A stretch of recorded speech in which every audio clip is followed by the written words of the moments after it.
Welcome to episode 551 of Fourth and Jawn. I'm Gail Saunders here with Evan Hollywood Hearn, Mr.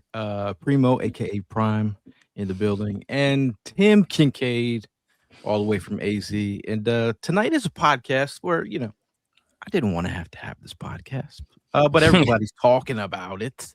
Obviously, I got things to do. My UConn Huskies about to play and win the championship. But first things first, it's all about Zen mode with the Mamba mentality type quarterback one in Philadelphia, while the rest of the world, media world, is talking and taking the rat poison. Our QB1 is sitting probably somewhere in some Zen-like state, reading some quotes, unbothered, not taking the rat poison like the rest of the national sports media.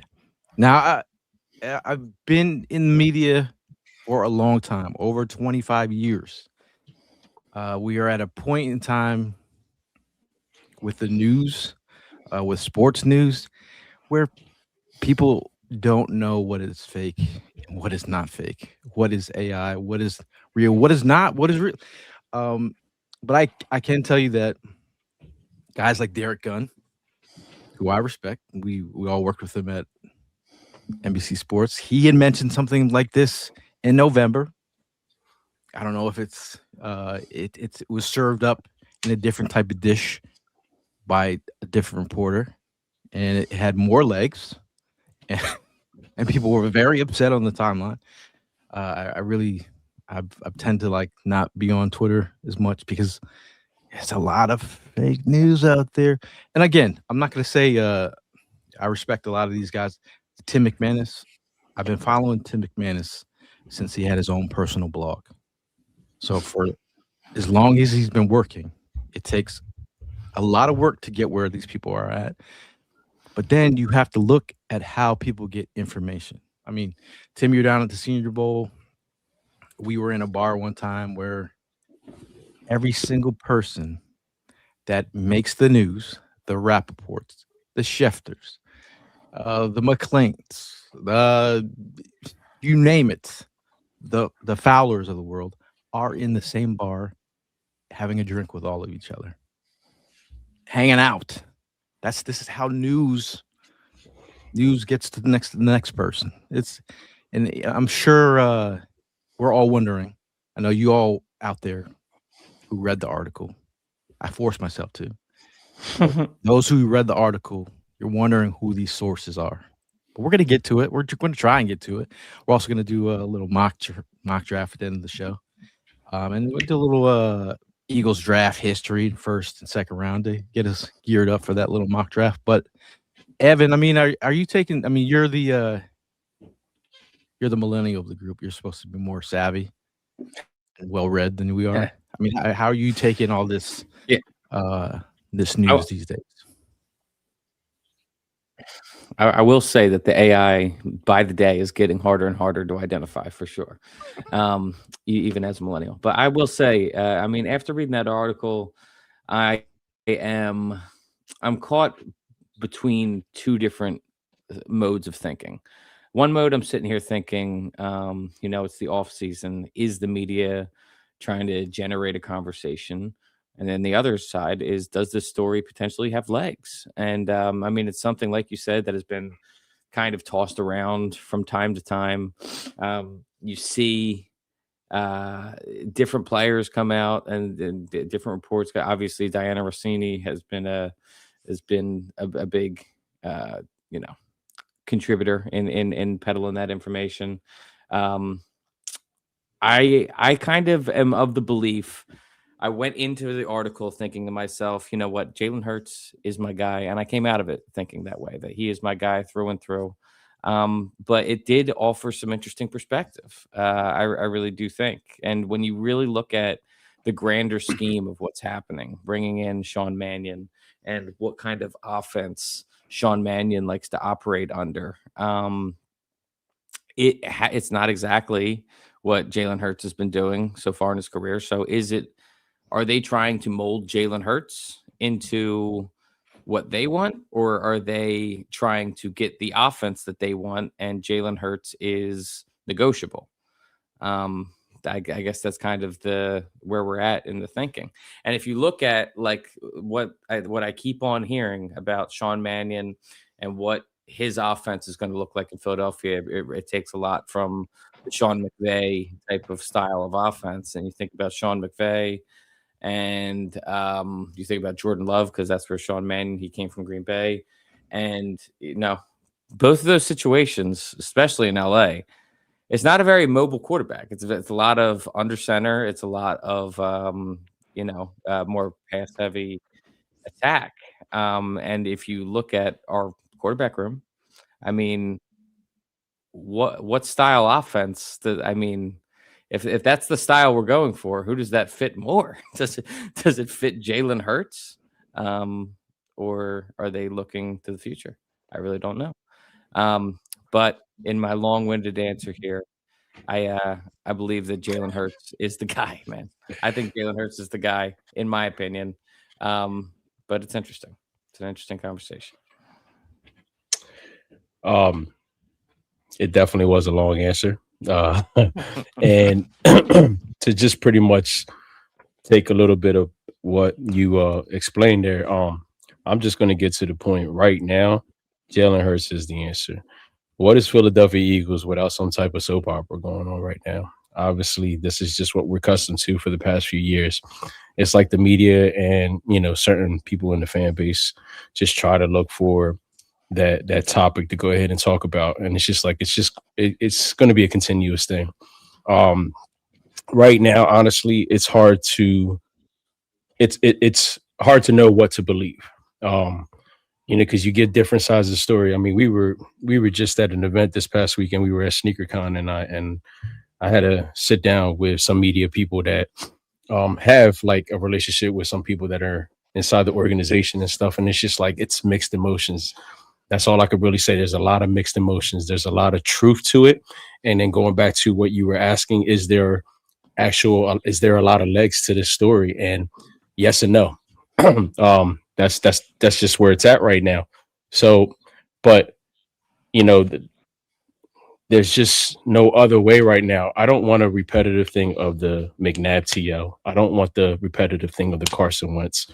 Right now, we've put so much effort and support towards Jalen Hurts that where are you going to go ahead and find that quarterback right now that's going to get you back to the Super Bowl and the many trips that we've taken there with this man? Like, are we gonna just like pretty much cash in and say we're gonna go ahead and rebuild? Are we talking about the rebuilding stage right now?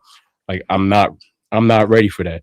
I think we still have a good amount of time left in this man. And right now, this man is the captain of our team. This man is running the team. Um, to be fair to him, you had four different offensive coordinators, four or five, four. This was his Six, sixth. six, six, This seven. is his Sorry, look at sixth that. this year. Six Yeah. six different offensive coordinator, and you still can't give props to that man for making the adjustments that he has made with every single one of these coordinators and still able to get to the big game or, getting as far as he has in these playoffs. I mean, like, come on, like when are you gonna go ahead and give this guy a break? And the crazy part here, I am like in full defense of this guy. When in the very beginning, I had my doubts, I had my questions about how he was running the game, how he was leading receivers, how he was, with the passing game. But we've been we he's part of this family. Like now is my time to go ahead and defend this man. Right now, I'm telling you, the whole shit about Jalen Hurts is the problem, and he needs to go. He needs to get traded. We need to make changes. They really need to cut all that. They need to cut that noise out, man, and they need to stop. Right now, he is where he belongs, and I'm one that's going to go ahead and support him all the way through. Are you not entertained? This is every off season, man. There's some drama with us, and yes, it's contributed by the media in Philadelphia, toxic traits. But this is one thing I can give you. If we can want to break this down, it's criticism or is it actually just media hype? And then the bigger picture is new coaching system, and then will his play evolve in this system? That's basically what I got out of it with the Sean Mannion ordeal.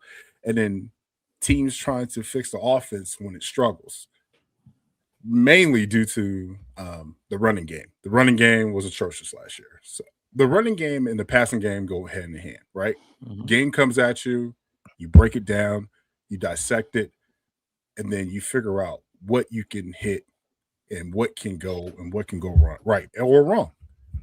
What I take it from the article is there's some legs on there, but there's some snitches. We got some snitches in it's no longer a Novacare, Jefferson Center, whatever whatever's going on in that locker room.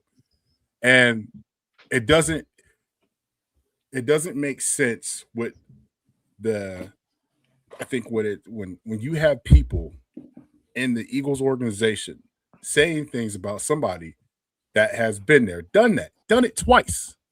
We've been to 2 Super Bowls in the last 8 years, 7 years, what do you want to call it?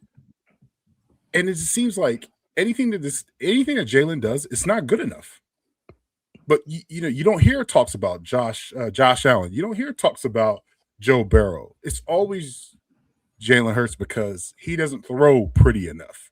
He doesn't do it the way that other quarterbacks do it, right? It's not quarterback-ish. It's somebody that's going on the playground and doing his thing. What's wrong with winning? I'm pretty sure I can speak up here for everybody on this panel. Would you rather win, or would you want somebody that looks pretty and looks like a sports? 100% would rather 100% would rather win. However, that wasn't exactly my takeaway from the article itself. The article itself, like I think the main point, Jalen Hurts wins. That's a proven thing, of course. Yeah. The main point that they were talking about is how he derives from the game plan, how he'll just go rogue, and to a point where this unnamed person, whether it be a player, whether it be a coach or whatever, is saying that it's excessive to a point, to like they're deviating. So he's deviating so much from the game plan during the game that some players are taking notice and feeling as if he's uncoachable. And so I agree with you that he wins. But that was my point, though. Like you basically answered my point. What's your point? It's not pretty. It's not pretty. It's not on course. It's not.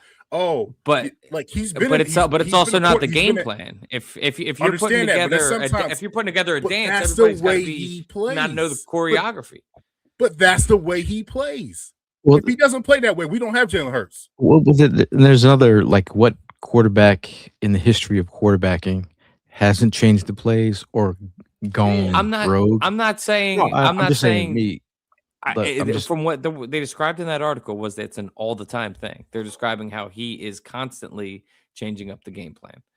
Well, that's why that's what the article said. No, I completely agree with you, but that's where I'm saying, like, if people are just stretching this thing out a little bit more, if you really sit here and think about the times that they've been focusing the most on when he has been deciding to change the game plan on that playbook throughout the season, it was last year, and then 2 years ago when we had what's his name, Brian Johnson. Yep. Brian Johnson. Okay, 2 offensive coordinators that didn't know shit. All right, I mean, okay, they knew enough obviously to get the job, and they impressed somebody, but when it came to the game, they didn't know shit. And those were the 2 years that they really explored coming at Jalen about being that quarterback that doesn't play well with his team. Then after Brian Johnson, he comes back and he gets Kellen Moore. And Kellen Moore was somebody that he worked with. And the boy shined. The boy took us to the big game. The boy exploded in the big game. All right. Then we come back to this year with another one that tried, didn't work out, didn't have a great game plan. So I can't go and blame our quarterback for making some decisive, some decisions that, were obviously against what other people were either practicing or ready for or prepared for because it just wasn't working. I mean, Mhm. again, we all can agree a lot of those games, we knew what the game plan was before the game plan even started. We knew Mhm. the plays before the plays even Well, transpired. I mean, you've walked right into my trap, sir, because that's exactly what the article talked about. And the very end of the season, in that wild card game, we just ran 4 verts, and Right. the article suggests that Jalen was the one that came up and said, "Let's run 4 verts again." But So that if looks to me that's that if you go back that's to the his game video. plan, that doesn't work. But I Okay, mean, but all right. if you go back, hold on a sec. When Go you ahead, go back Gav. to the video and you see them on the sideline, it looks like Jalen is looking at him like, "Is that the play y'all called?"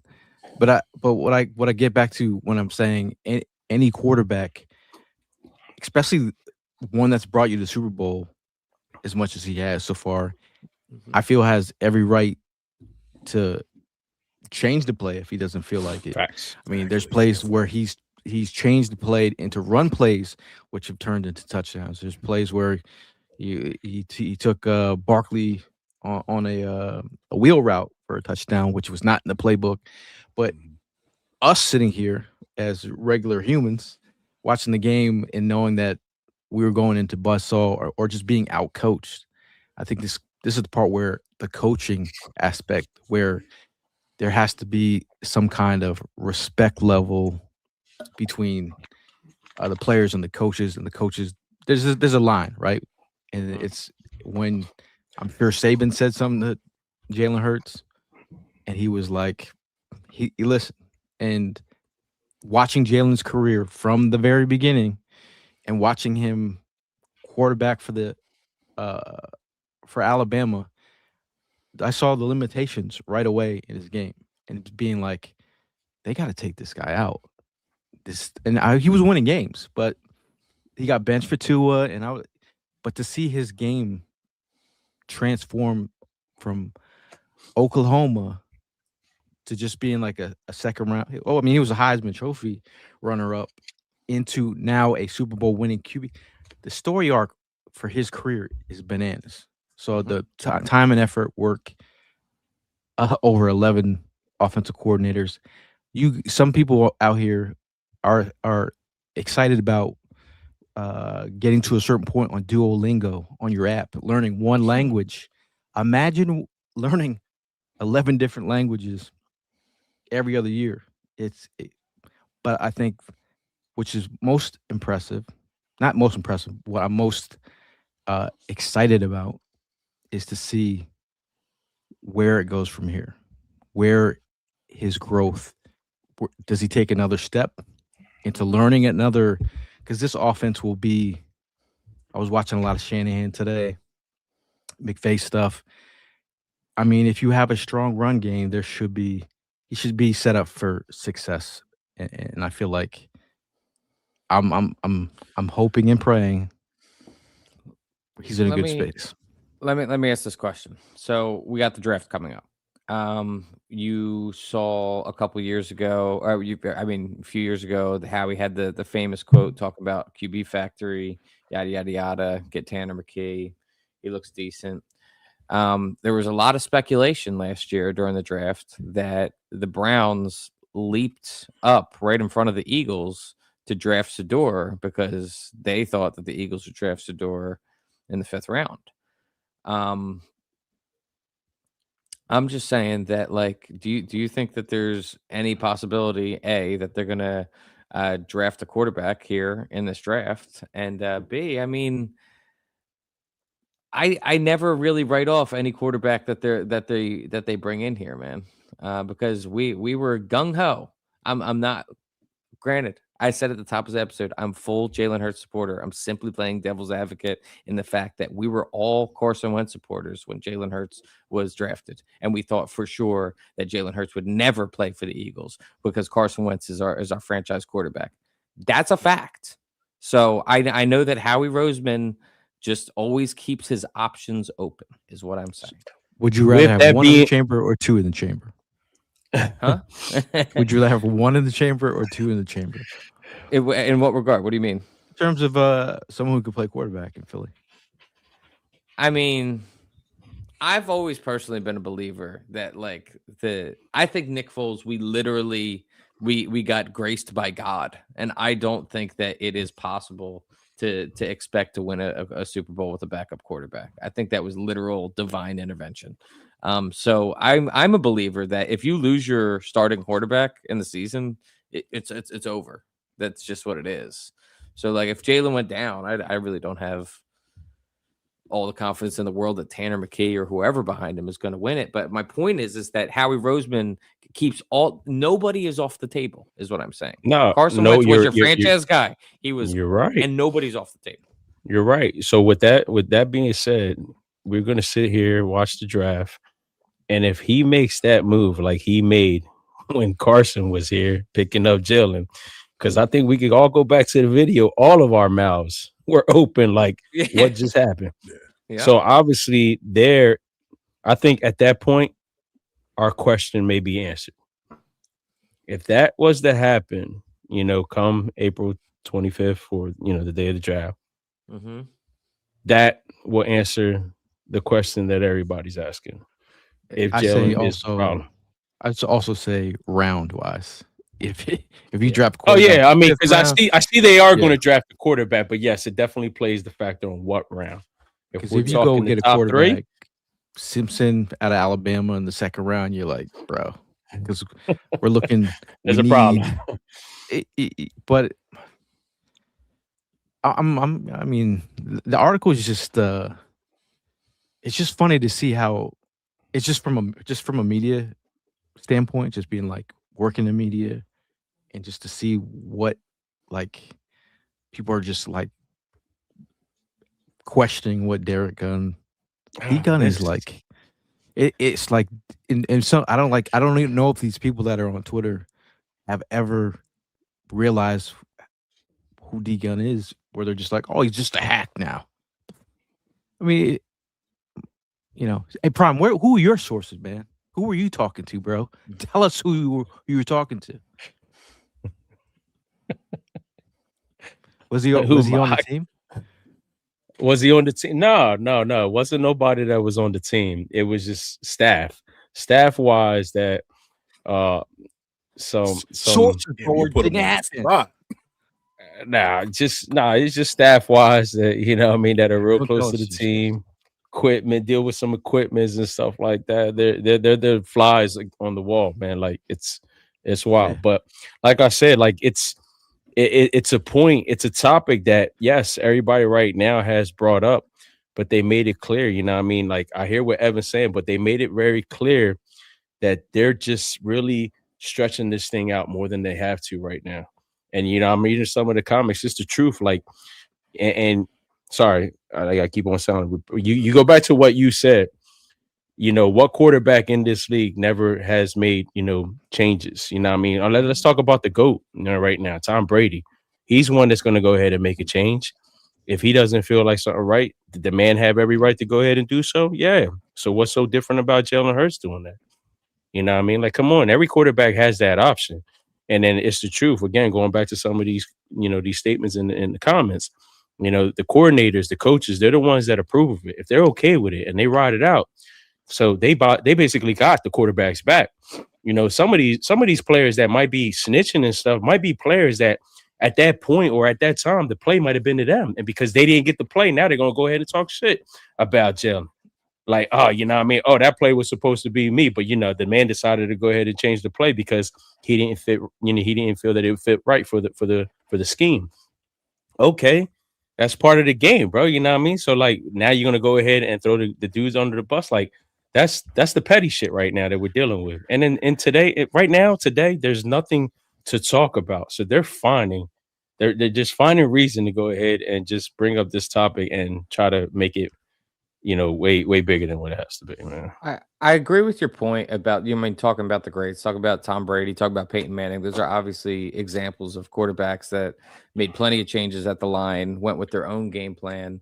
And I think that those are guys that truly, like Jalen at this point in his career, had earned the right to be able to call the plays. They had won Super Bowls. They had attained MVPs, massive success in the NFL.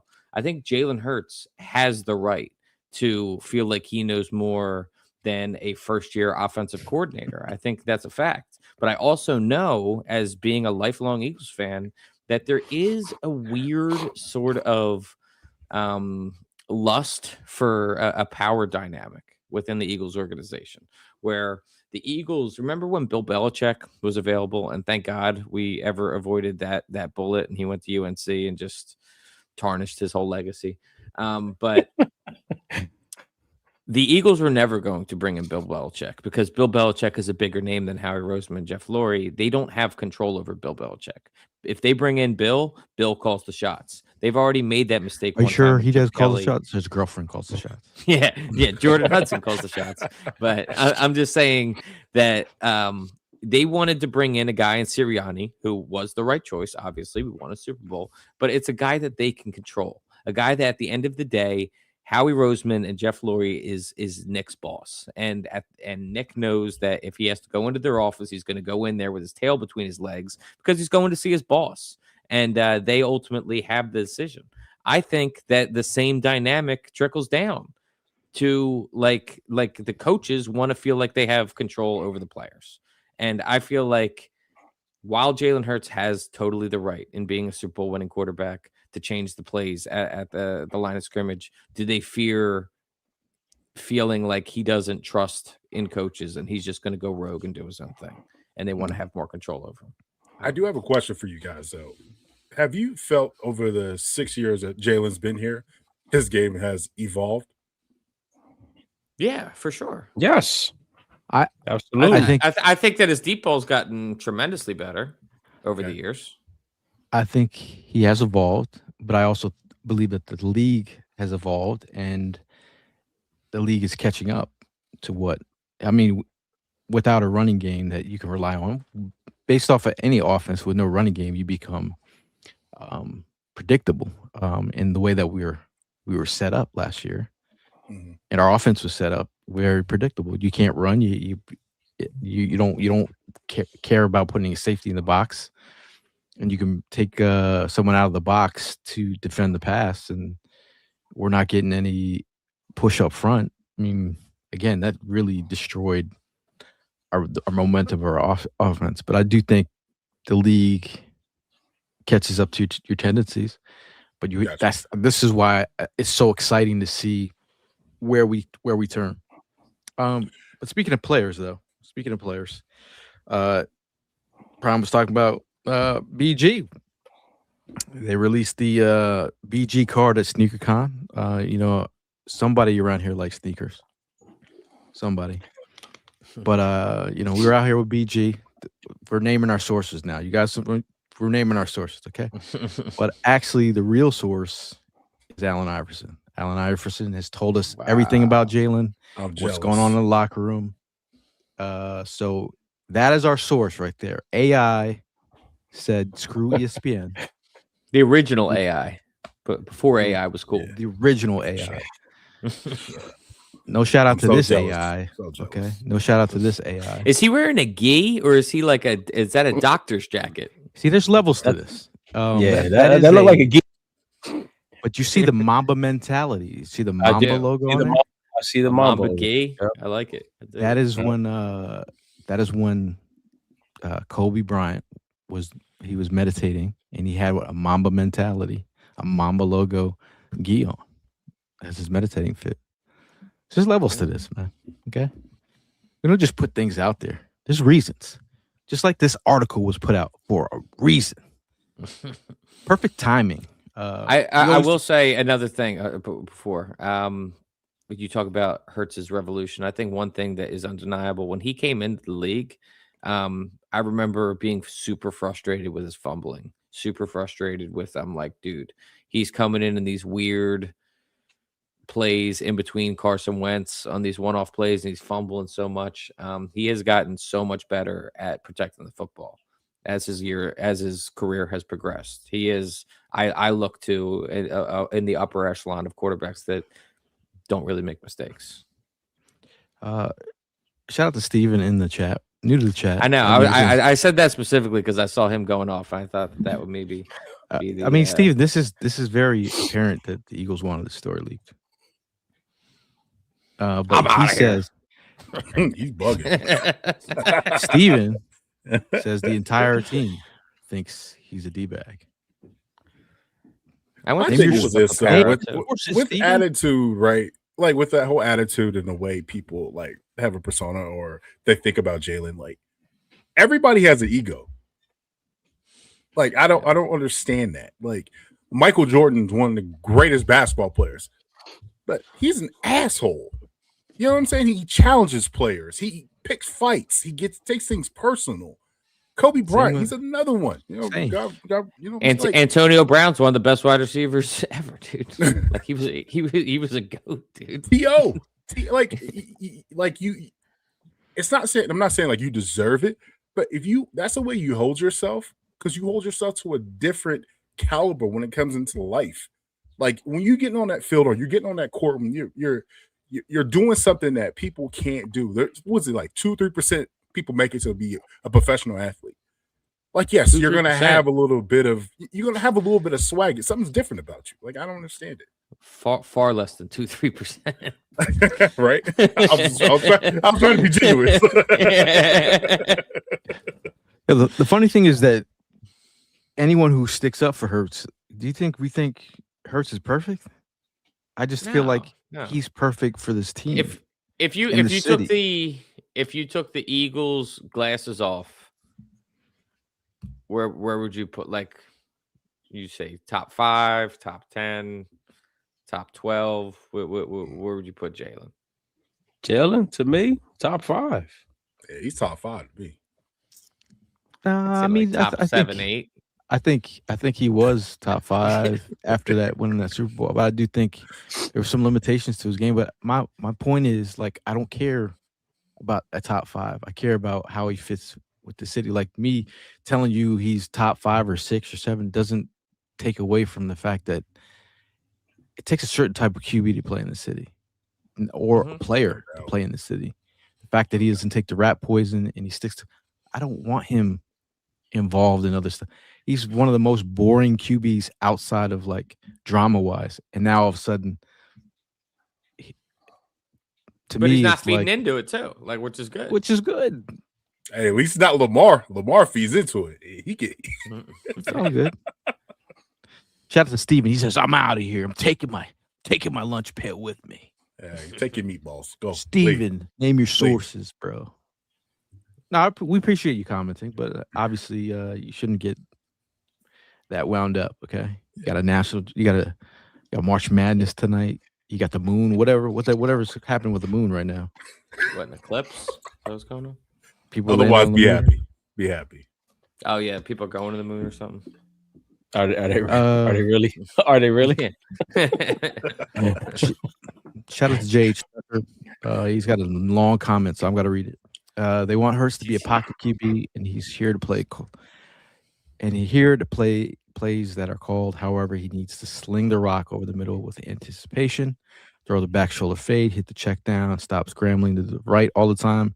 He does need to run more to pressure on defenses. I love Hurts, but he has to evolve and go next level. Go burst. And I think he knows he needs to get better, just like every player needs to get better. We all got to get better. Yeah. I think that he's got a very similar play style to, like, an earlier, Russell Wilson in his career. And I also think that he's got just a better mental makeup than Russ too. So that makes me feel better about it. Shout out to Brown, top 5 to me. Chase says, I wouldn't want anybody else but Jalen for the city. It's a perfect match. Demeanor, work ethic is ideal. And there's shout out to Prime who set up that meeting. But we got an opportunity to, like, sit in the locker room with Jalen Hurts and him just speak freely. Like, we've never seen Jalen Hurts speak. It was so refreshing to be like, he's just like, he led with, I'm not a rah-rah guy. That's what he led with. First of all, he made sure everyone's cameras were off. I've told the story multiple times. Dude in the back's like, Eagle fan in the back. and he pointed him out. He got good eyes. See, he sees the field, right? He didn't start the presentation until the guy put his phone away. And What then if he someone was just wearing Meta glasses? No, You know, this was now- before the metas came out. before Meta. But that's the thing. He says, I'm a servant leader. And basically, that's his leadership style. It's not a rah-rah, let's talk the team up. He got other players for that. In the article, Malcolm Jenkins talked about how he respected Jalen's game. And I do think Malcolm Jenkins was a leader of men. Yeah. And again, I don't know if Steven, if he was in the locker room. We don't know. This could be someone's burner. He could be It's another definitely a guy. burner account. It's definitely a burner account. He's very agitated. Yeah. It could be I'm not starting. He said he said ghetto guy. I don't know. Who's the ghetto guy? Yeah, I don't know. I was just wondering. Like, That's what I was trying to figure out. Guess Shout we'll out to never know. Jay. He says, I love your podcast. We love you. Appreciate you guys. Okay. We appreciate you sticking around and having a real conversation. Thank That's what it is. It's a real conversation.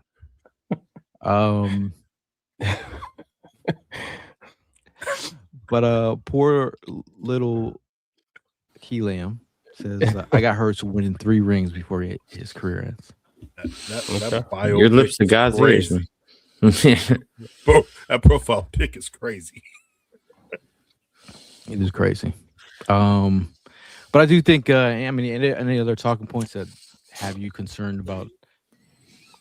I didn't want to talk about this. Neither did I. You made me read it, and I was just You made me read it, Dad. for real. You did. You called me. I did not. I got to be 100% with you. I did not want to read it because I just feel like I've never seen. Well, I mean, I have. Dak gets a lot of, but let's be honest, Dak is not on Jalen Hurts level. Let's be honest, right? Like, but I've never seen somebody do what he does. Never and like handles everything well and gets so much hate. It's just crazy. And the reports, it's like every other week.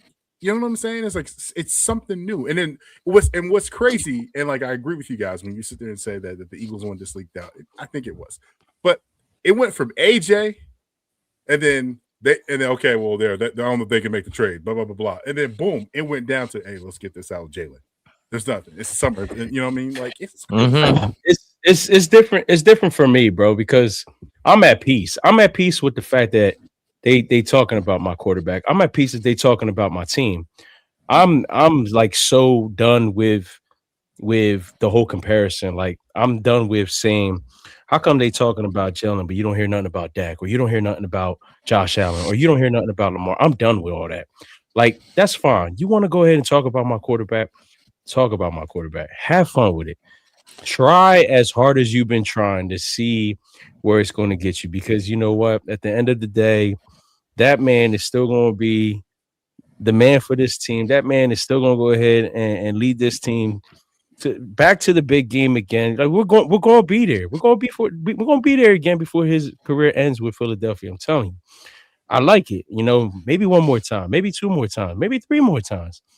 But I'm just like so over it. I'm at peace.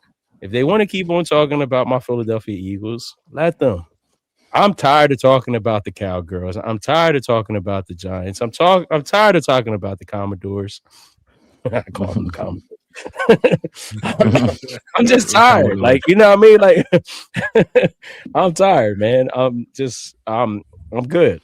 If that's what you want to go ahead and do, I'm all for it, man. I'm here to just listen and hear what y'all got to say, but nothing is going to change how I feel about this team. This team is still going to be my team. This team I'm going to still ride or die for. You know what I mean? Understand that. So you're not going to get to me. You're not going to bother me with all the negativity you got to say about my squad or about my quarterback. So I just want that to be known. All right. And if that's my say with my chest for the night, so be it. You're not going to get under my skin when you talk about my quarterback with my team. Understand that. Like it's ridiculous, man. BOKNWVA says this is our best era as Eagles, man. Miss me with all the hate. We win big. And my thing is, again, it creates clicks. It's slow news day. I remember a couple of years ago, I said, watch McLean drop a story right before the playoffs. Guarantee it. Watch. Yeah. What you're happened? right. Bang. McLean drops a story. Bang. I mean, my it's man, just, let it be known I'm the ghetto guy. What the hell? hey Steve, we pray for you, man. Oh, We appreciate your commentary. But, I pray that he learns the difference between here and here. He says here to say dumb shit, and he's used the wrong here. hey, About dumb shit. we want to appreciate you for joining the Haters Ball tonight. Yeah. We appreciate you. He's a Commanders fan. I don't know, man. Who Whatever he Or is. he's just a mad Eagles fan. He's just mad. I hate going. He's just I a hate mad going to the guy. Super Bowl, man. I hate Mad winning at the Super world. Bowls, man. He need a hug. Bro, he said ghetto guy. That's wild. Like, what? He said he still loves you. That's We it? love you, man. We're gonna lead with love, okay? Because at the end of the day, there's a lot of crazy stuff going out here. But I will say, it's kind of crazy off the Steven conversation. It's kind of crazy. Same city, and guys like Bryce Harper who get paid a fucking entire mint. Yo, not a peep. This guy, talk about a guy that's robbing the city blind, bro. Jesus Christ. I want to say off the top, never liked him. Hey, Tell us how you really feel, bro. Damn. Well, this is Coming what off the Steven top said. rope. Damn, go ahead. Steven finally Harper's agrees a on total fraud. Yeah, no, we can agree on that, Steven. He's a fucking fraud. But I'm saying though that we have been the guy that gets us a championship, and then the hate levels that Bryce does not get. And again, I'm about love, but I'm just saying. And I fully am recognizing of the fact that football is obviously just a much bigger sport in Philadelphia than baseball, and so the conversation is always going to revolve mostly around the football team. But I mean, I feel like we forget as Eagles fans that we are kind of spoiled at this point in the game. I mean, the past couple decades have been above average. They've been well above average. So, I mean, at the end of the day, yes, the team wins the Super Bowl, but quarterbacks are judged by their Super Bowl wins. It's just is what it is. He's If Super Bowl the team MVP, loses Steve. or wins, it's based off the quarterback. Quarterback gets the heat. When we lose, quarterback gets the heat.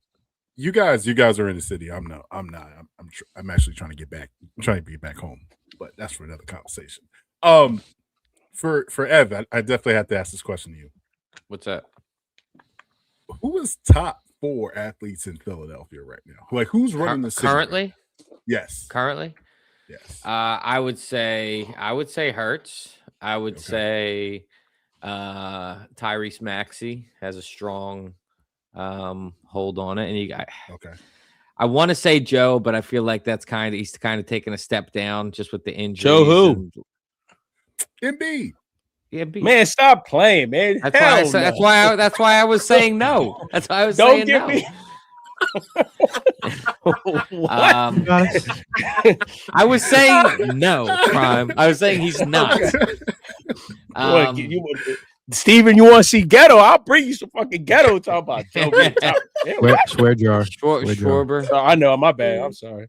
Oh man. I guess you could go Schwarber. Okay. To be honest with you, I don't really follow hockey, so I would probably just go with another Eagle.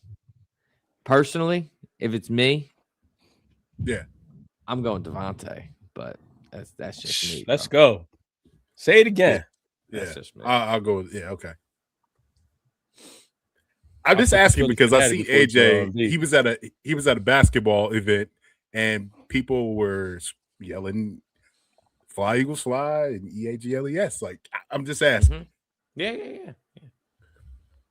Christopher Sanchez is a good one by Steven. Honestly, he's been real solid.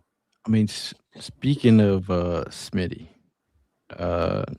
just want to make sure you guys didn't forget that there's an event coming up with Smitty has a softball game. Tend to go every year. It's a good time. If I could just bring it up. To see some of these guys hit home runs. I remember T.O. was out there one year hitting bombs, dude. Saquon, not the best softball player in the world. Jake Elliott, always a great softball player. Cooper DeJean, good at everything. Yeah. Jake Elliott, really good at everything. But Yeah. the softball game, if I can't get it, You still having trouble getting it up? no, I'm good with that. Is this another ad read? Try for him. I ain't saying That's my, nothing. that's my bad. That's my bad. Guys on the run today. That's my bad. Yeah, that's my bad. That's definitely explicit pod today.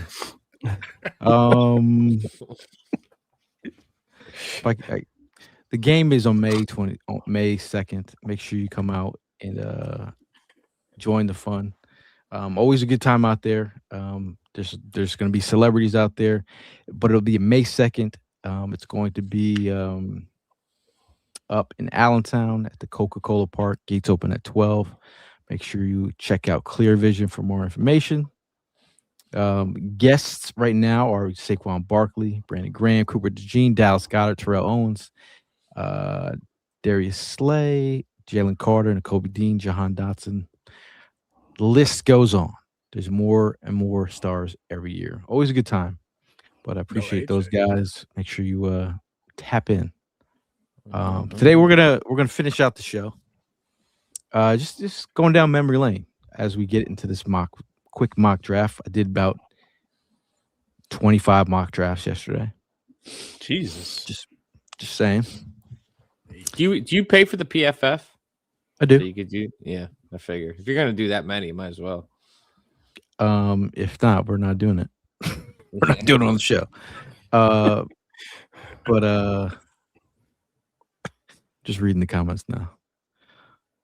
Walked right into that one. Yes. Little history for you. Eagles draft history.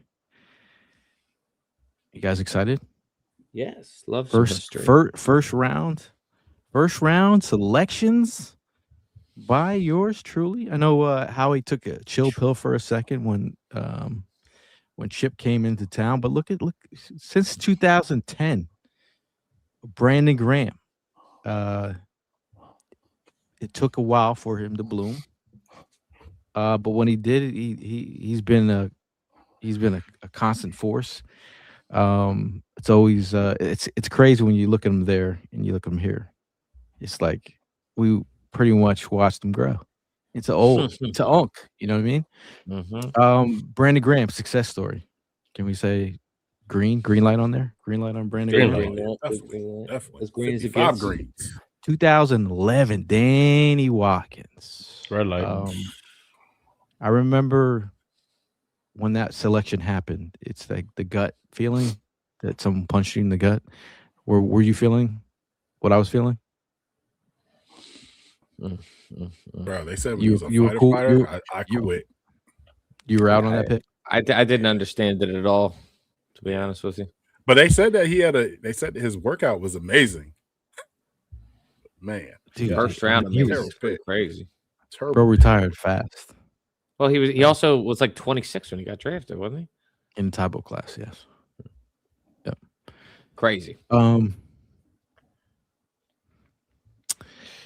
So we got Fletcher Cox, pick that's the pick that I wanted that year. Very excited about that selection.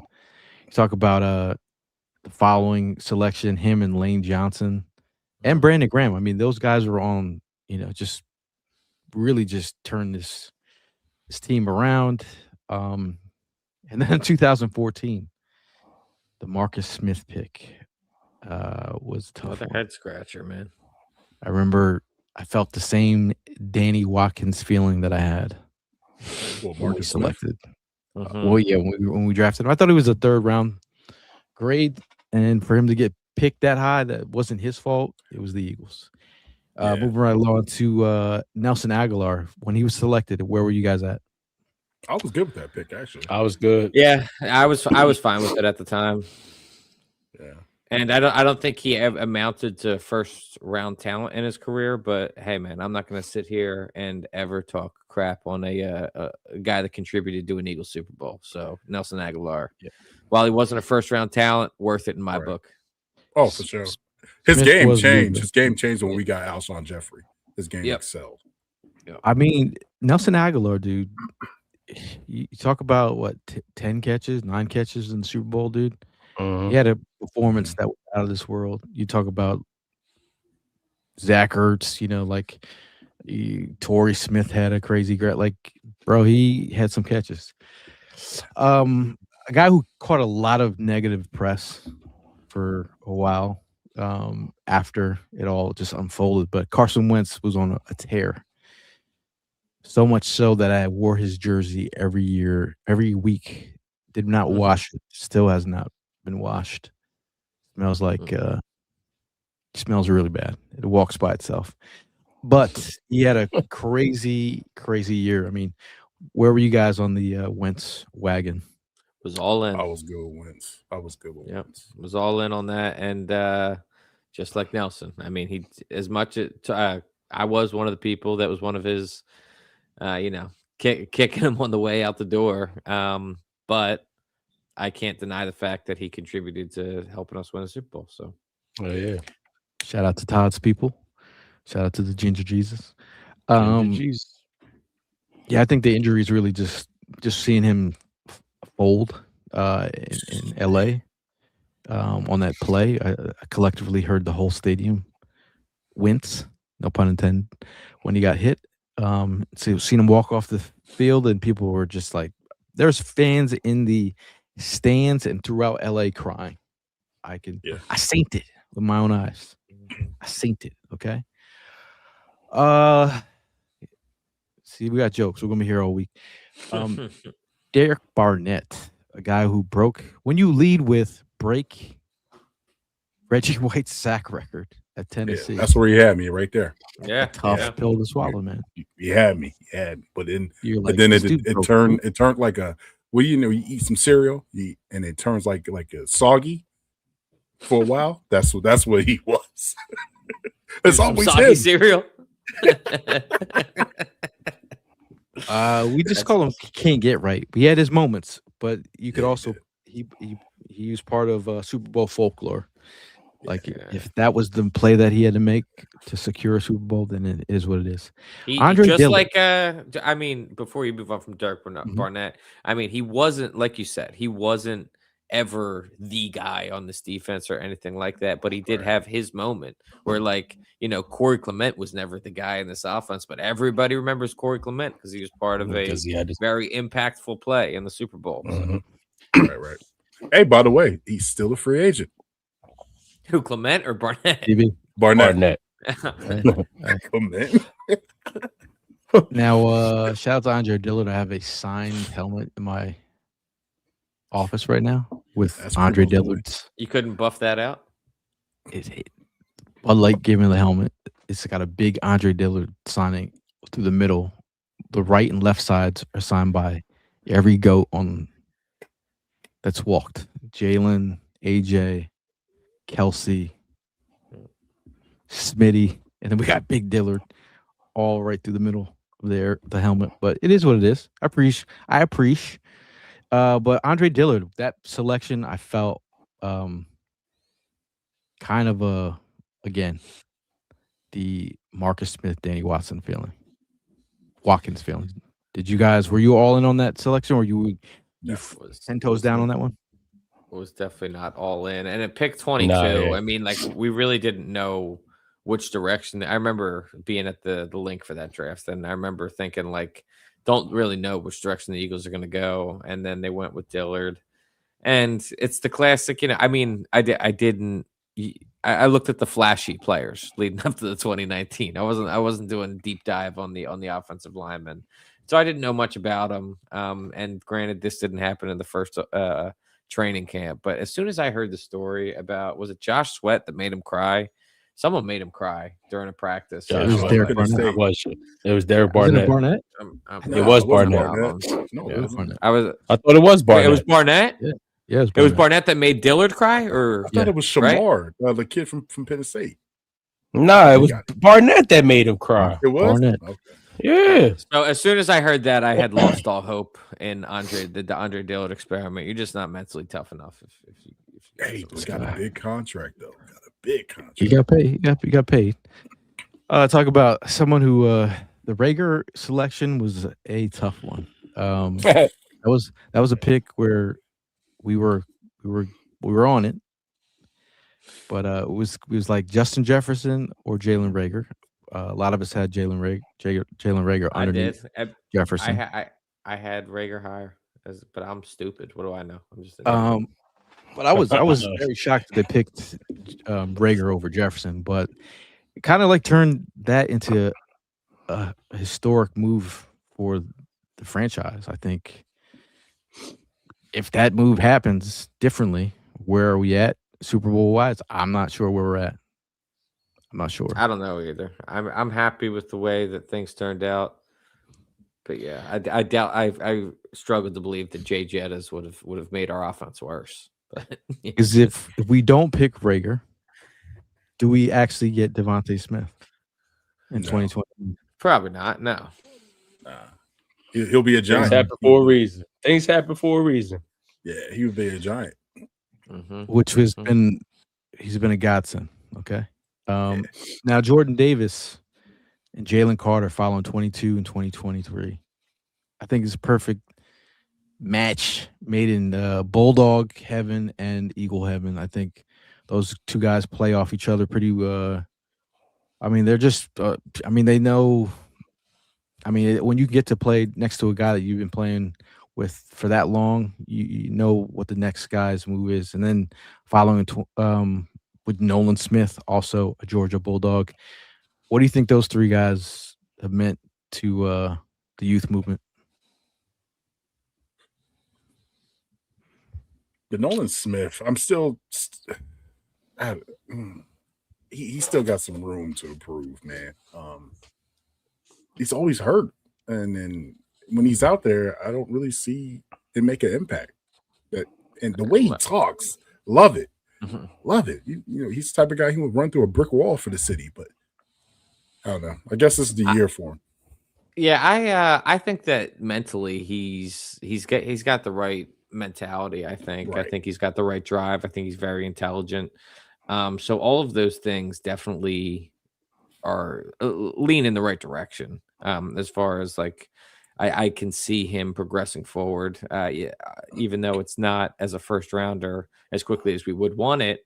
Let's think about another guy right on that list right there, Jordan Davis. For the first couple of years of his career, there was people out there, myself included, that felt like you needed to see more out of him. For where you drafted him from, you needed to see more out of him. And now he just played himself into a big contract. He finally blossomed into the player that Howie Roseman saw when he drafted him. I think I'm not writing Nolan Smith off at this point. I mean, I think that he can be just as great as Howie anticipated him being. He just needs to grow. I would actually say that Jordan Davis set the blueprint for that boy. You know what I mean? Like, just goes to show, like, yo, keep grinding. Because Nolan Smith has that grind attitude in him. Yeah. I mean, every play, he gives it his all. The injuries, you know, is out of his hands and, you know, out of anybody's hands. Like, it happens. But it's just all about how well you conduct yourself during the healing process and, you know, how much work you put into trying to get back to being that, you know, that big piece of the puzzle. And I don't know, man, I see that grind in that kid every time, even during practice and in the sideline. And, you know, he's always, it's like what you both were saying, like he's always saying the right thing. He's always doing the right thing. So I think he definitely still has room for improvement. And I really, you know, I'm one to tell you that, you know, I know what it's like to get better as you get older or as you progress throughout an organization. And I feel like that's where Nolan Smith has that. He has that in him where like he's just going to get better as the year goes on. And you know, I really would hope that it's, you know, during the Philadelphia career and nowhere else. But, you know, it is what it This is. is the year. I just This hope is the that he year. listens to his trainer when his trainer tells him to sit on the sideline, and he's like, "Nah, don't tell me what I'm going to go back in there." But at this point, you got a trick shoulder. So, who was that? Mel Gibson when he threw out his shoulder, and Mhm. he got a Lethal trick Weapon. shoulder right now. A lethal Yep. weapon. So at this point, you protect yourself so you can be with us for a while. So And wear shoes, man. Wear shoes. He don't. He's out here, Matt Collinson. Yeah, he don't wear shoes. He says that. Let's work on that, bro. Let's work I on don't that. fuck with that. Now we drafted my son Quinyon Mitchell. I don't think I've been that happy for a draft selection in a long time.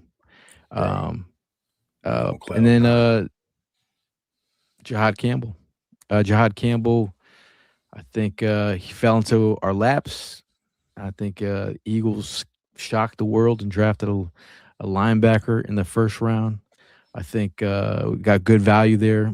Obviously, he's on the mend, coming off a shoulder injury, but I think he's a good jury's space. still out. I think the jury's still out on Campbell. I'm not saying that I don't believe in him. I like you said, he has good value for where you got him. He fell on a lot of people's boards, and the Eagles were able to go grab him in a position where they traditionally don't draft in the first round. But between the injuries and just the rotation last year, just still jury's out right now. Don't really know what we have. Agreed. But I mean, with the fact that they let go of Dean and then they put faith into keeping him and riding this wave with him, he definitely he definitely needs to go into the season with that mentality. Like, look, they put all the faith in me being here. Now I got to go out there and show them that it was worth keeping me. So yeah, this is definitely the year to go ahead and do it. But I mean, if you look at this lineup right here, this is 5 generous years that we've gotten as Eagles fans. We haven't seen, you go back to the page before this one, it was just like a hit 'em. It was like a good one, a bad one, a few bad ones, and then you just didn't know what to get here. We've been blessed 5 straight years with some very decent pickups, to put onto this team, hoping that we stay consistent with a 6th one. Yeah, and if you go back to that first page, you want to realize something? With those years that we didn't hit, the 2nd round pick was way better than the 1st round pick. If you remember that. I do remember that. that. Speaking of 2nd round, we're going to get in the 2nd round. Oh, okay. But to answer the question of Bird Gang 31, we do believe that Smith is a dog and he could lead if he needs to. Okay. But we're not speaking that into existence yet. But moving right on to we're gonna whiz through these. But shout out to y'all in the comments. This is the 2nd round picks. Shout out to my team Lightskins, Nate Allen. 2010. This is the earliest that Howie is drafted a safety. See, I'm there's magic to this, okay? But 2010, Nate Allen picked up from South Florida. He had a decent career with us for, I mean, if you're going to look to his counterpart in the 2011 draft, another safety, Jaquan Jarrett, 2010, 2011. Eagles go back to back in the 2nd round. Okay. Those Jaquan Jarrett, it was, Temple love story, but just a guy. Michael Kendricks, he pay your taxes, pal. He's had a wild career. He had Rihanna holler at him. I don't know what that could have been his biggest play. That I don't think they're planned out. But 2nd round linebacker. Zach Ertz, you talked about Tim. You talked about Zach Ertz, 2013.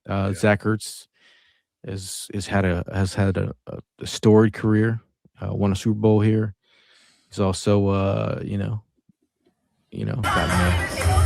Congratulations on your wedding, Lucky. Jordan Matthews, 2014.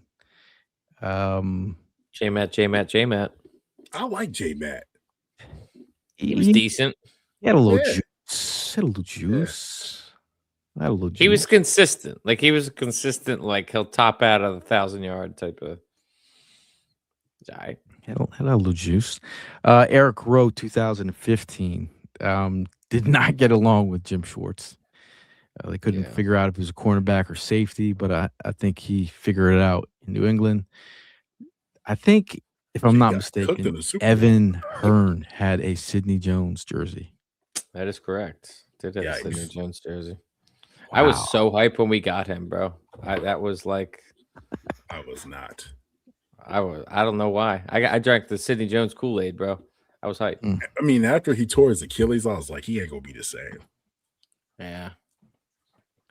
Now in 2018, Dallas Goedert is drafted.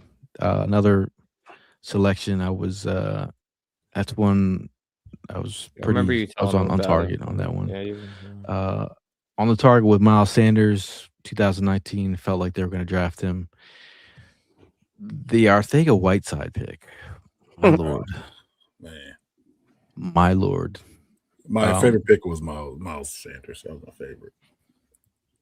When Arcega-Whiteside got out of that truck and was like, let's go. And I knew it was a wrap. Does he work for NASA now? I think he works for NASA now.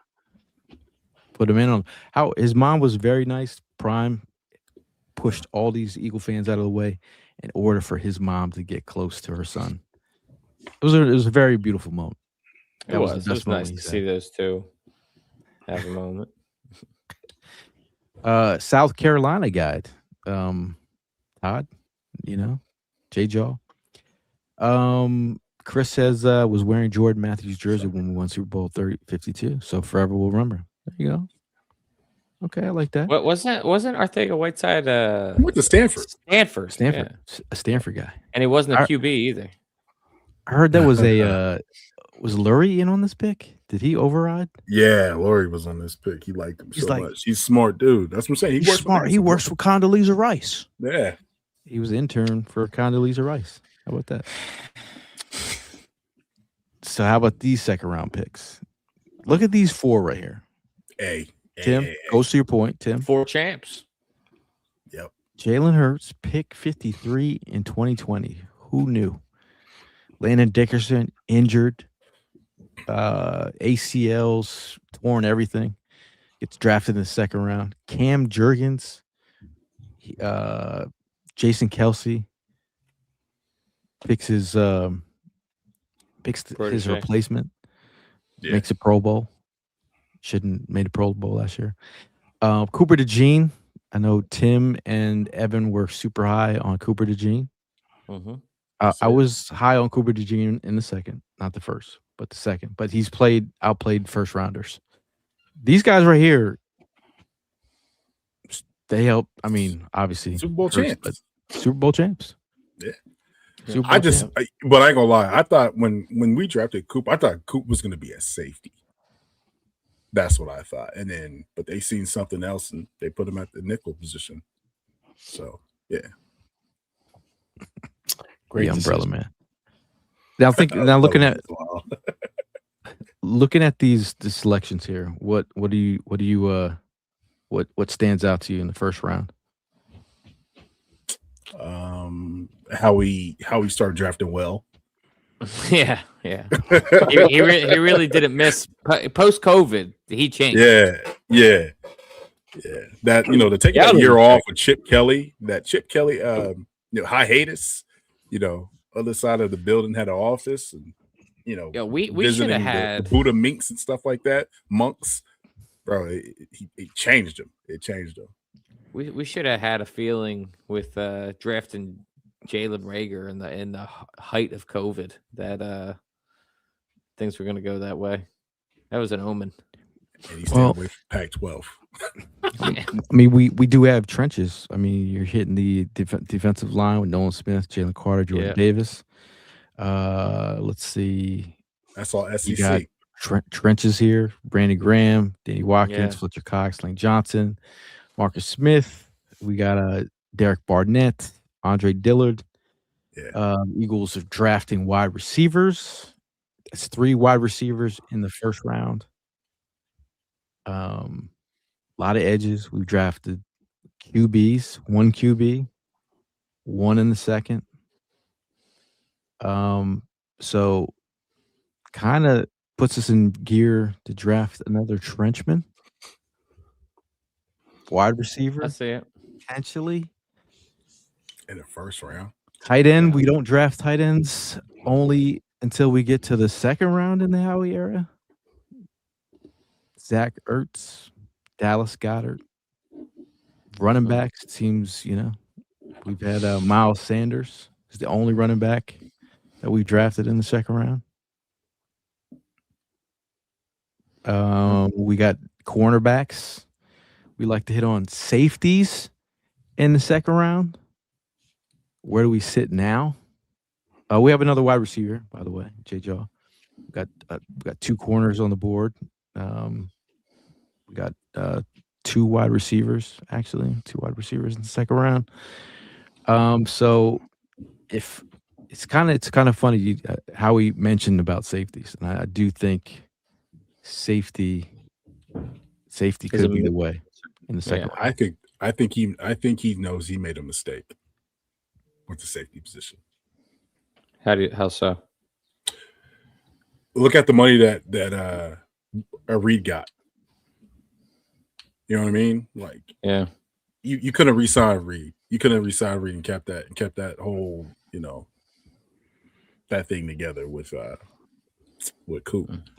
I think he knows he made a mistake. So he's definitely going to try to fix it in the draft with the safety, young safety. But I do think this is where they hit in the draft, though. The second round is where they hit. Mm-hmm. Yeah, no doubt. Isn't that where we got Makuba? You didn't have Makuba on there? Oh, actually, my dumb. Damn, dog. Man, you're not my dad. I forgot my boy Makuba. So that's 3 safeties. That hammer home.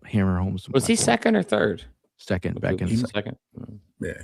So that's 3 safeties in the second round. I feel this is where the Eagles are trending. This is the right opportunity today. Eagles brought in. Pull that second round graphic up too. I mean, if we're following trends, the other one. Right at the front there. 2010, 2011 went safety. See, look at safety this past year. So there's levels to this, Ev. You're a smart guy, man. What you get on the safeties? Well, it was scored out of 2,400. Yeah, you don't have to say your SAT. Definitely higher than that. I don't remember. Let's see what the mock draft does for us. Definitely. But I mean, Evan, you picking up what I'm putting down. I think safety. This is the year to draft a safety in the second round. But we can do trades for this mock. Okay. Hertz Goat says, I hope they get Vega. I think that for me would be the perfect scenario. You get your offensive lineman, or you get a potential guard that could play tackle when Lane leaves. How about that? You excited for a mock? Yeah, let's run it. Let's run it. I'm setting it up behind the setting it up behind the scenes. Don't let me find out. This is the Gail Saunders mock draft. Yeah, Gail makes the picks. For some reason, they got Gail's hidden behind a paywall. Yeah. Oh no, they had it locked up on me. I was like, okay. I was like, yo, I paid my fare, man. I paid my fare. Okay. Random Anton wondering, you guys going to be doing something at the draft? I'm up here in Pittsburgh. I was hoping to go to the draft. Yeah. You're planning on it? We're so close, man. 6-hour drive. Not bad. So close. All right. Any? I mean, are we just winging it? You have a kind of a mindset you trying to go for? Well, you Yeah. said you wanted to make a trade. See how the board falls to us. Okay, I let's mean, see how we the could board make falls. a trade. We can whiz through these. Okay, let's hit up the mock draft. Shout out to people listening on Steven's the back. pod. Damn, What's that? negativity. Well, Steven's back. Steve's back. Yeah. Steve, you good? All's well. I'm trying to bring up the screen. Everyone who knows me knows that I have a million windows open. You got That's the how screen many- up. Bro, I can't even find it on my screen. Talk amongst yourselves for a little bit. We really got to have an intervention with Gail about all the tabs he leaves up. I'm closing them now. I'm closing them now. Closing Your computer hates you. You got How much RAM you're just soaking up right now on nothing. How many windows you got open? Like 20? More like 100. I'm not even lying. 100 windows open right now. My computer hates me. That man's stealing the whole neighborhood Wi-Fi. Really? Damn, the Broncos don't have a pick until 62. Yikes. Potential trade. They did all that for the Weddle trade, right? Is that what it was? I think it was. I got the Dolphins. So who would the Broncos have to offer? Nick Benito? Yeah, let me get Nick Benito. Okay, here we go. Sounds good in theory. Dude, why can't I find this? I can't find the window, dude. Don't be having dead air. You guys can talk about something. Well, I do have a question. If you're in the first round, what is like what's the main? Well, okay, let me revert that. What is the biggest weakness, the glaring weakness that you see on the Eagles right now on the team? Offensive line for me. I've been saying it all along that I think that you need to get more depth on the trenches. You need to think about Lane's replacement. I mean, he's draining the ankle by week 13, 14 every year. I just want some more stability as far as that, and to have someone sit underneath of Lane Johnson, same sort of way that Cam Jurgens sat underneath of Jason Kelsey for a year and just pick his brain. Lane's going to be a Hall of Famer, man. Like, have someone come in here that can be his true protege. Okay, so my follow up is, would you do the same thing the Eagles did with Kelsey? Have Lane pick his replacement? If the Eagles have confidence in Lane's, ability to, I really don't know like what Lane Johnson's acumen is as far as like scouting players. You know what I mean? Like if he's out here scouting players, he's in the know. Then yeah, but he's if in charge he's like, he's in charge of an offensive line, where they have clinics. So that's what I'm saying. Okay. That's all I'm asking. O-line masterminds. Yeah. He's like one of the mentors in there. But I totally agree. This is definitely the first round. Probably has to hit the offensive line for sure. I think we're going to really start focusing on those favorite positions more, like towards the second, third, and who knows? Maybe Howie might make a splash, just like he did a few years ago. Cozy says safety. We got a Mark with O-line depth. Steven says edge. We need guys who could play now. Wondering if the Grenard thing happens from Minnesota, if they're planning to trade. No, they're talking second and third. Howie's like third. But here we go. Let's start this mock. Eagles picking at 23. We're gonna just go ahead. Guys that won off the board that we can talk about. EMW. That's from safety from Toledo. Let's see. Kenyon Sadiq goes number 4. Some of the talking number points. 14. I'm sorry. 14.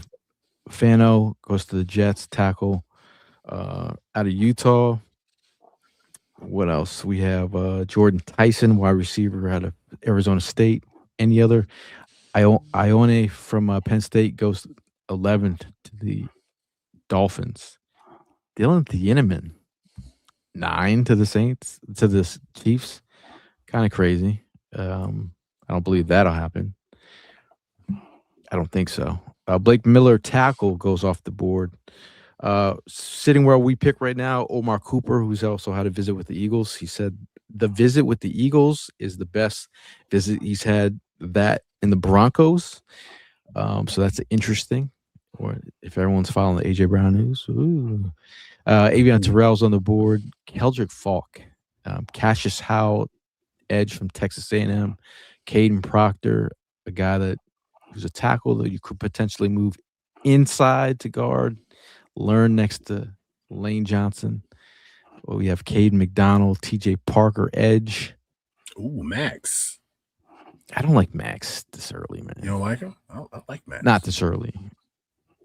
So what's everyone's feel here? I lean based off what I said for Caden Proctor, but that is who we took in like the last mock draft too. So I'm totally down to switch it up. I've been watching Keldrick Falk, and just doesn't. Cassius Howell Not doing too. it for you? It's not doing it for you? I mean, it's not like Jared Verse love. Oh, I got you. But in that case, go Omar Cooper.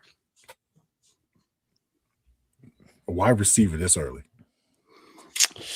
Best available. I guess at the reading on the wall, I guess for that pick, is AJ gone, right?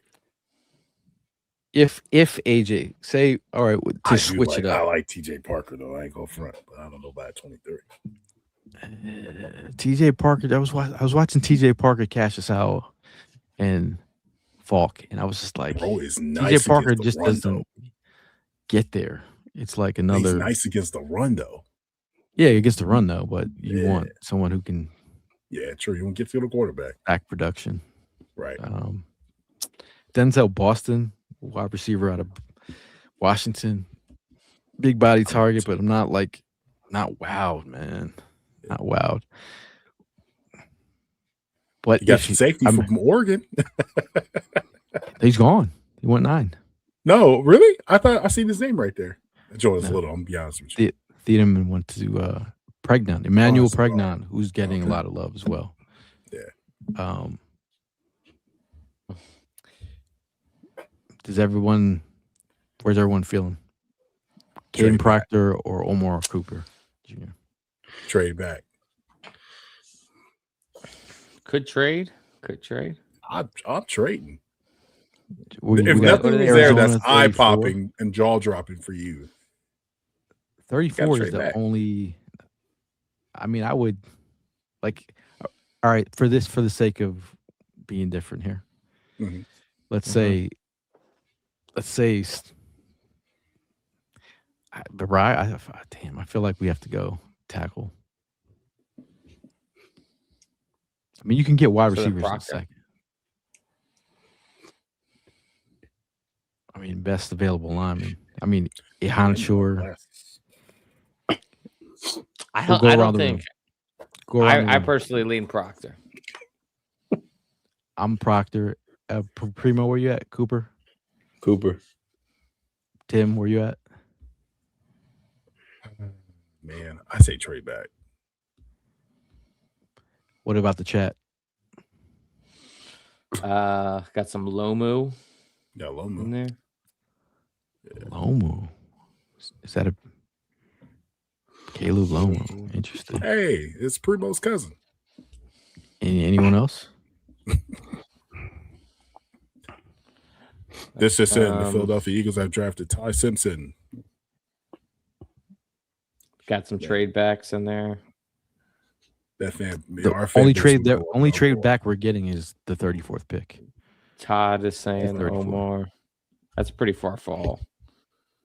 Yeah, that's far. All right, we're going to. You're going to go with Falk, aren't you?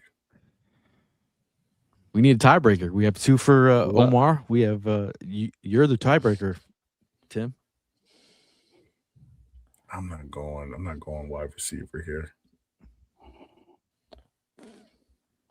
Proctor? I might have I to go guess with that's the Proctor. decision. That's the decision.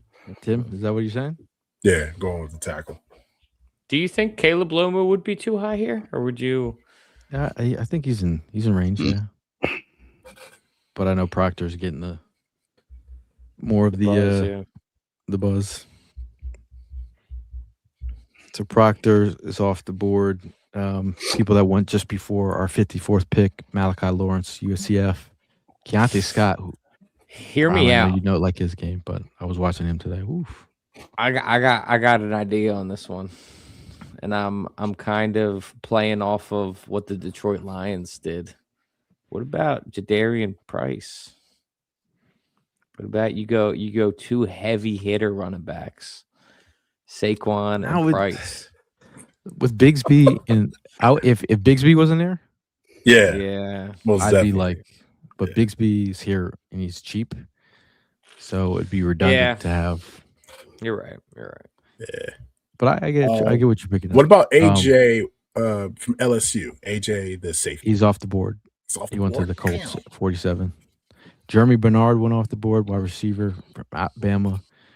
Jacob Rodriguez, Caleb Lomu went 41. Chris Bell, who I would have been wide receiver, I would have been interested. Casey Concepcion went at 39 prime.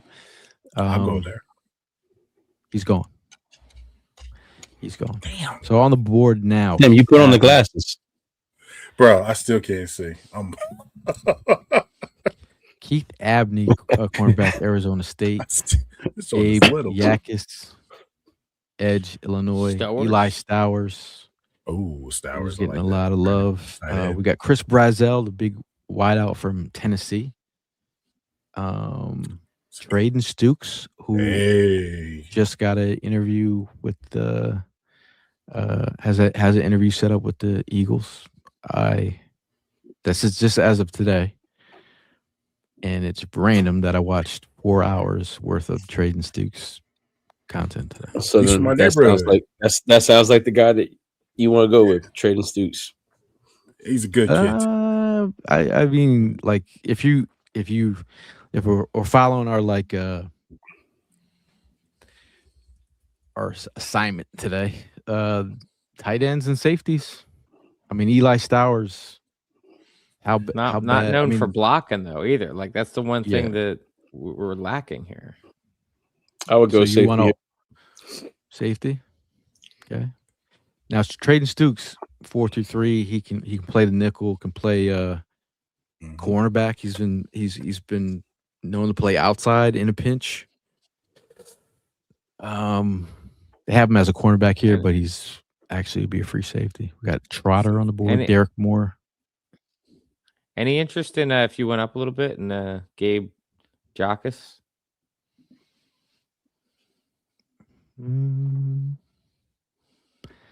He's interesting. I watched him yesterday too, man. Just not wowed. Gotcha. I mean, size-wise, 6'4", 260. I mean, if you want to get you want to 30 go reps edge on the bench press. You want to want to get an edge off the. There's Caleb Tiernan, tackle. We just went tackle though. Yeah, we just went tackle. I think either edge or wide receiver, personally. Not fired up about Brazzell though. Antonio Williams, more of a slot guy. You got Elijah Surratt, who 3rd round-ish guy, was recently said that we are hot on the hunt for Ted Hurst at the bottom of the 2nd.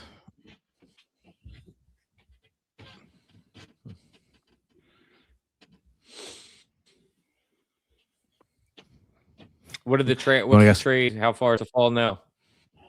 We got one offer. We have the Seahawks to trade to 64. That's pretty far. It's 10 picks away. Quick math right there. For me, yeah. I mean, if you want to go edge, Anyone I'm in the down to chat? go edge. Got some Not fired Zakari up about it yet. Branch. Delp. He's more of a I don't know what you mean. slot, isn't he? We got Max Clare, who's a more of an all-around tight end, former Deion Burks. Got a few people saying Stowers. I could be talking. I mean, he's just not your inline blocking type. He's more of a wide receiver, bigger wide receiver. Mm-hmm.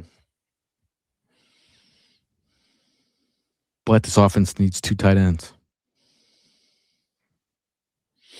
Does. But if neither one of them can block, then it's kind of hard to put them both out there. Unless you want to go safety. I'm going safety. Who do we got at safety? Stooks. Yeah, you could take him. Trading Stooks it is. Heading up to 68 on the board. Ooh, edge Derek Moore, who put a Prime's boy on his back, Marcus Bell. We got I'll take him just for that. Antonio. Gotta go edge here. He's an edge here. Yeah, we have we do have a wide receiver, Elijah Sherratt, there. We have Max Clare. You guys want to talk about a more well-rounded tight end? Max Clare would be that. Okay. Or we could wait, get our edge earlier. There has been some love for Zachariah Go Michigan Branch in the chat. Yeah, I say Derek Moore on this one. Hit up the edges. Yeah, I'm with Derek Moore. Okay, Derek Moore it is. We've spoken. We're getting it together here. Now on the board we have some quarterbacks: Drew Aller from Penn State, Nussmeier from LSU, Kamari Ramsey, safety USC. We have Prime's boy Mark L. Bell. We have safety Zakee Wheatley. You guys want to double up on safeties? Did we just take a safety? We took Stooks, right? Yeah, I've been watching this guy Jawn Stribling. He's a bigger target. Ole Miss potential. He's at 112 back here. Brennan Thompson. He had a visit with the Eagles already. We have Bud Clark. Clark. Yeah, how about Bud Clark? That's that guy right there. You might be able to get him on the next go around. What about Ted Hurst? Did he get picked up? Wide receiver. Yeah, he was at the top. About Fred Hurst. Nice. I was gonna drop that line, but I decided not to. I got you. Ted Hurst is off the board. Oh, okay. He's off the board. Brennan Thompson, 4.26. He's more of a slot guy who plays on the outside. If you're looking for juice, he did get a. Do you want to go safety again? What, Bud? Or would you like a pass catching target? I'm for a tight end at this prime, but we didn't pick a tight end. Who do we got at tight end? Max Clare. Is it Max Clare? Oh, Max Clare's off the board. Yeah. We have Michael Trigg, Justin Jolie, who we interviewed at the Senior Bowl. Jack Andrews, Eagles had a visit with. Marlon Klein from Michigan. Nate Borkircher had a visit with the Eagles as well.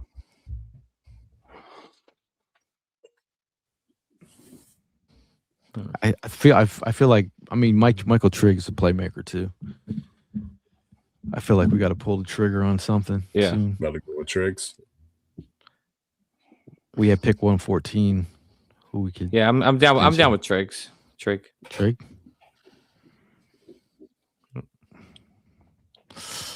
Michael Triggs. Is it time to draft Carson Oh, Beck? Clark's still there. Yeah, I was just about to say, did we get a QB? I was going to hint it, but Carson Beck, Or do we go with a guard and get some more depth on the inside? I was going to say guard. Yeah. I mean, right now they're saying tackle. Did we get a tackle in the first round? Right now we have Caden Proctor, tackle, Traden Stukes, your corner, your free safety, Derek Moore, edge, Michael Trigg, tight end. I think interior line would be good. Billy Sharuth. Guard. That's true. We haven't. Well, you got what's some quote can play guard for now. Who? Caden Proctor. Oh, Proctor. Yeah, but I want to like get Proctor ready to be a potential tackle. Well, this is Tackle. the idea that people are talking about having him play guard, so you can learn from Lane Johnson on the fly. Yeah. I mean, Bud Clark, if you're adding another safety, I'm with it. Brendan Thompson, if you talk about juice, add another 4-2-6 guy to the offense. He's a speed demon. I'm not mad at Bud Clark. Our safeties. You got to read. I mean, Howie has revamped this secondary, so I ain't mad at it. Bud Clark it is. All right. How about a wide receiver? Jacoby Lane. He's 6'4". He's not got that. Doesn't have the biggest build. He's about 170. Built like so Smitty. We have Jack Endries, who also had a visit with the Eagles, had a meeting with the Eagles. Nick Singleton's on the board. If you want another edge, Nadame Tucker from Western Michigan, I could be talked into. I don't think he's going to be there on the go round. It's always those silent colleges. You're not going to get much argument from me this deep in the draft. Small college guys. Unless I'll risk it, pick up a wide receiver. I mean, 6'4" is good length. Yeah. See if we can get Nadame on the back end. Nadame's here. How do you like that? Yeah, go get Add another edge rusher. There you go. Draft. We're sitting in the 5th round. Prime is at the edge of his seat. We have Cuevas. Going to pass on that tight end. Caldwell's a big-bodied wide receiver. Ran a 4.3 run at the combine. Not that sways us, but he tested like bananas.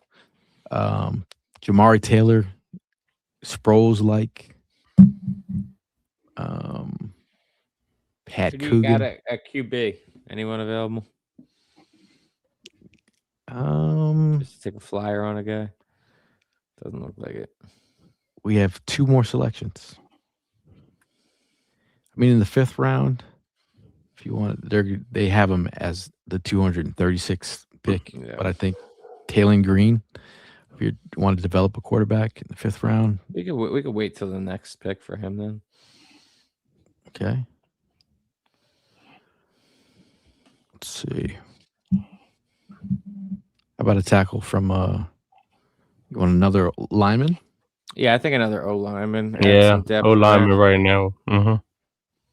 At this time. Center, maybe? I'll go guard. Want some more versatility, yeah. How about we?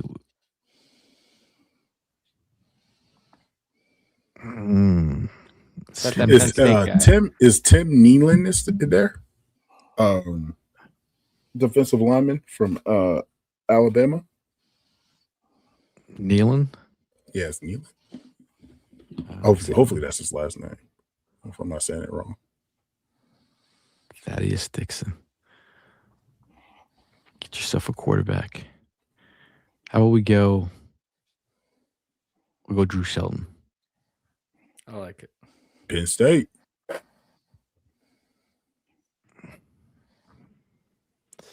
And here with our last pick,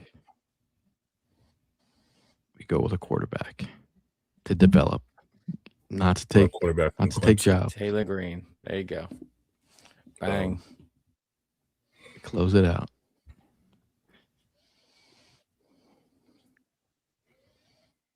So we got a B+ for the Cajun Proctor. I don't list the PFF grades.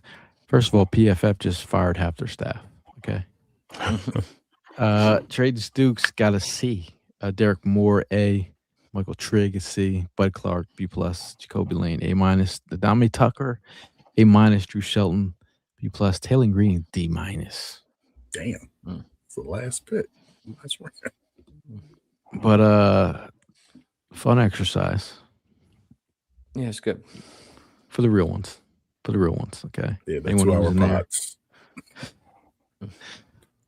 Big perk in there. Calling the shots. I didn't see it. Didn't see it, my guy. Oh, he's like, we don't need a backup QB here. It's the QB factory, dog. But appreciate you guys for sticking around. Before we get out of here, say it with your chest. This is what we say before we get out of here. It could be anything. Be like national championships. The March Madness is on. I'm sorry, bro, but Michigan gonna beat y'all. Sorry. Oh, yeah. Anyway, is that what you say with your chest? Yeah, Michigan's nice. I say it with my chest. Happy Easter. I went to church this past Sunday. He's sometimes saved now. Life. I've been saved. You talking about? Okay. I've been saved. But I went to church. Had a great time this weekend. But I have one gripe: Easter candy. Peeps is disgusting. I feel like my daughter, you know what I'm talking about. Peeps is disgusting. Oh my god! I feel like I collect them all the time and toss them. Facts. So my daughter's like, I got my daughter the Dr. Pepper flavor. I was like, what's wrong with you? This ain't it, man. This ain't it. My daughter loves You're it. over here eating Dr. Pepper Peeps, saying, "What's wrong with this product?" It's the consumer. I just got a new stay with my chest. Yeah, you didn't let me finish. No, that's cool. I'm just letting you. Mine's is ready. Thank you. You just gave me a new one. I ate it because my daughter was like, try it. So I said, I hate Peeps, but I'm gonna try it for you because that's my baby. Bro, every time when I was a kid, when we used to eat Peeps, I felt like I was eating like styrofoam. It's disgusting. But these are my three disappointing holiday. I guess holiday candy. Candy corn is disgusting. Peeps is coming at number 2, and then 3. I guess I think it's more Easter, but black licorice is disgusting. Yeah, that's the same with my chest. The fact that you had candy corn as number 1 is mean you got to talk. You like candy corn? You like candy corn? Candy corn is all right, but I mean the fact that you had that before black licorice and these goddamn Peeps is wild. It's wild. I just don't understand that. But now, you know, I mean, my say it with my chest is you dads out there that want to go try different flavor Peeps, cut it out. All right. Don't. My daughter loves Dr. Pepper. Don't do that. I don't care. You cut it out right then and there. You say no. Hell no. My daughter loves Peeps. I mean, she loved listen, it. My wife bought both the kids these big ass stuffy Peeps, which I'm okay with. That there's your Peeps right there. You know what I mean? But then the Peeps that were in the baskets, nah. Yesterday, Evan, I thought about you because this would really disappoint you. Somebody put the butterbeer, the Harry Potter. Yeah. But there was butterbeer Peeps. Oh, and God. Hell no. Hell no. White people have gotten out of control. Listen, you said it. I thought it. You said it. I'm aware. Just bro. leave it at that. Just leave No, it at that. it's true. The I didn't say that. caucasity. I didn't say that. I didn't say it. I thought it, but I didn't say it. I'm gonna leave it at that. No, that's totally fair. I'm also gonna keep my. I'm gonna stay in the same vein and have a candy. Say it with my chest because I was eating some yesterday, and went and stopped by the parents' house, and they had little bowls of candy and whatnot. And I had the realization yesterday that your taste buds change as you grow older and whatnot.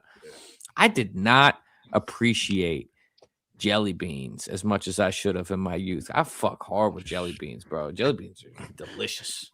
Love me some jelly beans. Jelly beans is great, bro. I'm not talking about I'm gonna go buy myself some jelly beans and just eat them on a random Tuesday. But as a seasonal treat, as a switching it up, go have some jelly beans. They hit the spot. Fire right. Okay. Yeah. What type of jelly bean though? Like Whoa, you're about to. You got to get the Starburst kind, bro. They make really good jelly beans. There it is. All right, that's all. That's all I had to ask. I had to ask. I'm about to follow up. Say with your chest. What's that? With Jelly Belly.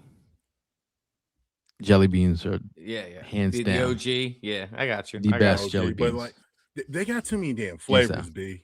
They Yeah, got too many oldest damn flavors. Yeah, but you got to mix them. You could. There's recipes and menus that you can mix.